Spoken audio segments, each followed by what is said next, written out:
Refuser l'OM a été le moment le plus difficile de ma carrière. Christophe Galtier est sorti du silence pour la première fois dans le journal L'Équipe depuis qu'il a été déclaré innocent dans son affaire de racisme. D'ailleurs, on n'avait même pas entendu le coach français depuis son départ du PSG l'été dernier. Il faut dire que son actualité a été assez agitée avec son affaire, son départ mouvementé de Paris, son arrivée au Qatar.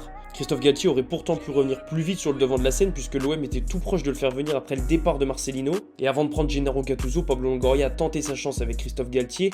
À l'époque, le coach français a dit non parce qu'il n'était pas encore passé devant le tribunal et que son histoire judiciaire aurait sûrement affecté encore un peu plus la saison de l'OM. D'ailleurs, Pablo Longoria en était bien conscient et ni cette affaire, ni le fait qu'il ait entraîné le PSG la saison d'avant n'avaient l'air de le déranger.